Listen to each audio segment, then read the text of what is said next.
Seandainya tidak dikeluarin abolisi atau ya Prabowo yang jatuh. Dan dia dengan wisdomnya mengatakan, oh iya, ini 1 tahun Oktober Presiden Prabowo. Kalau begini terus itu setelah Oktober 1 tahun tuh seluruh stasiun TV itu akan menghajar Jokowi Prabowo dengan isu ini tuh. Gimana Okezoners? Seru kan episode Rakyat Bersuara kali ini? Sebelum lanjut nonton, jangan lupa like, komen, dan subscribe. Kalau udah, yuk kita lanjut nonton lagi. Saya berikan kesempatan, waktu dan tempat Bung Rocky Gerung.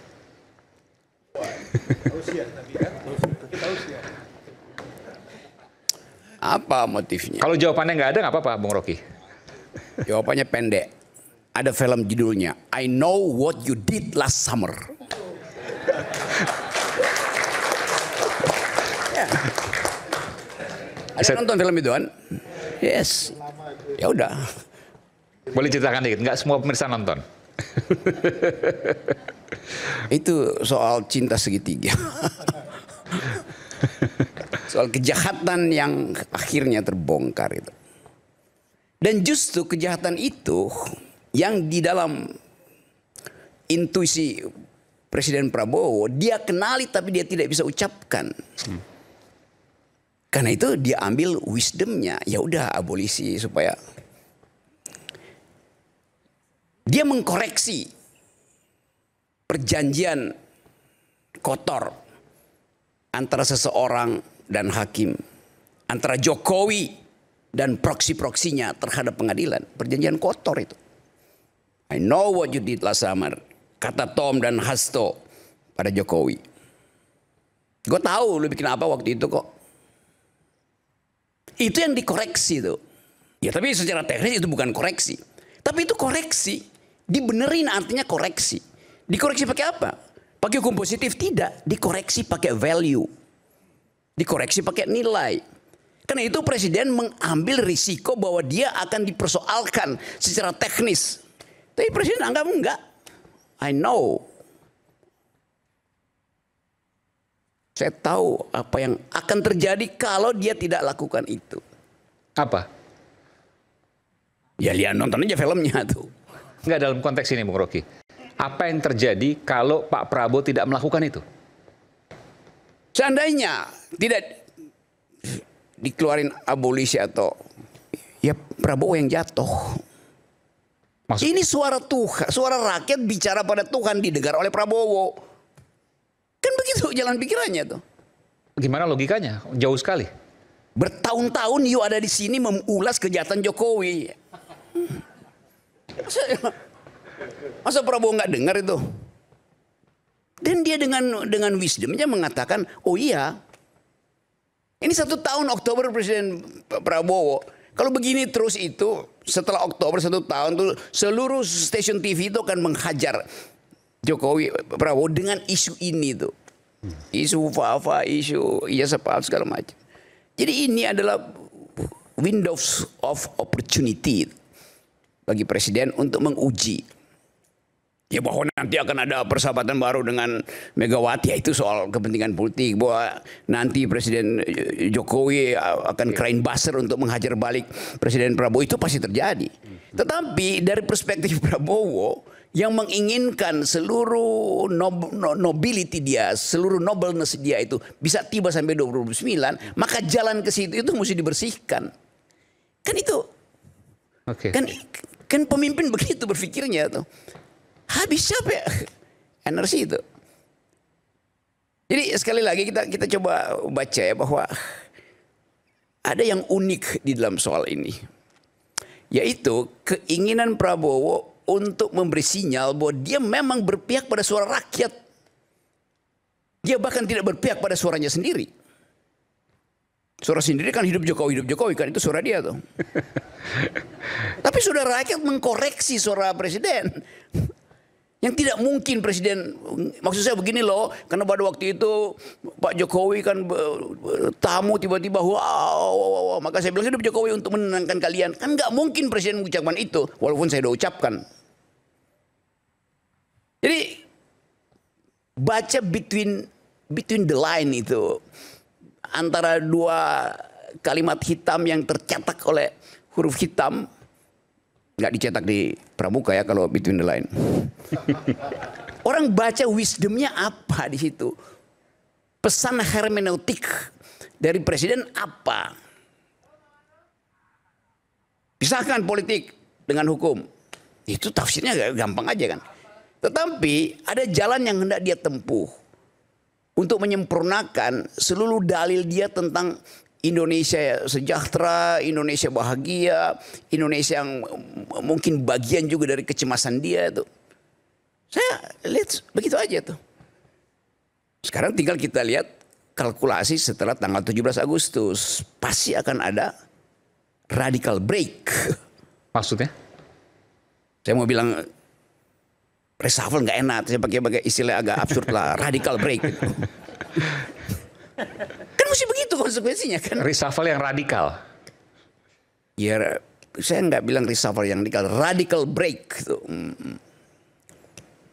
Satu kejadian yang pasti menggemparkan. Setelah 17 Agustus? Ya pastilah. Masa 17 Agustus 80 tahun kan kita mau bahagia dulu kan. Oke. Tapi nggak mungkin kebahagiaan itu diperpanjang kalau suara emak-emak, suara BEM masih berisik tuh. Dan berisiknya itu pasti karena anak-anak ini, mahasiswa ini atau emak-emak atau masyarakat sipil menuntut konsekuensi dari polisi itu terhadap perubahan politik kan. Koreksi kalau saya salah. Anda menggunakan radical break setelah 17 Agustus Pak Prabowo, saya bertanya pada Anda, membersihkan apa yang kemudian pengaruh dari Pak Jokowi? Itu dengan sendirinya begitu. Setelah 17 Agustus? Ya masa ampasnya didiamin. Piring dicuci kan mesti ada tempat sampah. Oke. Ini ada dua hal yang menarik. Nanti saya berita kesempatan ya. Mungkin Bung Andi atau Bung Pitra. Yang pertama, kalau abolisi dan amnesti tidak dilakukan, maka suara rakyat itu akan menghujat Pak Prabowo dan itu membahayakan Pak Prabowo. Sehingga abolisi dan amnesti dilakukan. Itu menurut Bung Rocky ya. Yang kedua, ini prediksi saya nggak tahu dari ilham dari mana nih. Pasca 17 Agustus akan ada radical break atau reshuffle dari pengaruh Pak Jokowi. Tentu ini pendapat dari Pak Bung Rocky Gerung.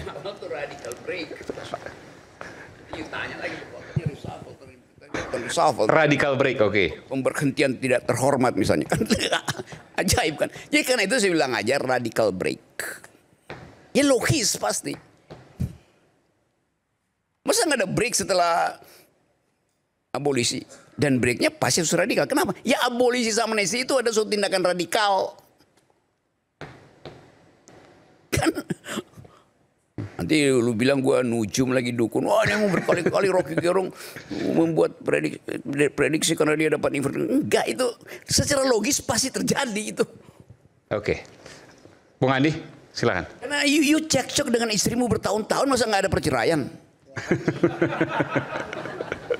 Tapi ini kan analisis Bung Rocky, bisa benar bisa salah. Silakan. Ya, ini menarik untuk analisa dari Bang Rocky ya.